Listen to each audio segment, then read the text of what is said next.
Hey there, today we're going to look at how to fix Samsung Beverage Center pitcher is not filling. So let's get started. First, remove the autofill pitcher and then reinsert it firmly and correctly into its slot. Over here, make sure it's seated properly. You should hear or feel a small click when it's in place. After that, check that the main water valve connected to your fridge is fully open. Then inspect the water line behind the refrigerator to ensure it's not kinked, bent, or frozen. Next, try dispensing water from the fridge's water dispenser.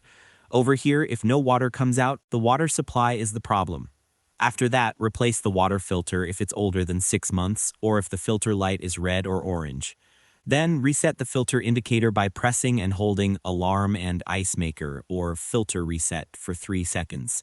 Run water through the dispenser for 2 to 3 minutes to clear air from the line. Over here, remove the pitcher and wipe the connection area inside the beverage center using a clean, dry cloth. Then check the beverage center settings and make sure autofill pitcher is turned on from the control panel.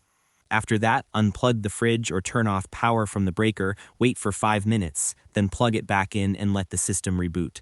Reinsert the pitcher and close the beverage center door. The pitcher should refill within 3 to 5 minutes. If it still doesn't fill, the pitcher sensor or water valve might be faulty, or the unit might need a firmware update.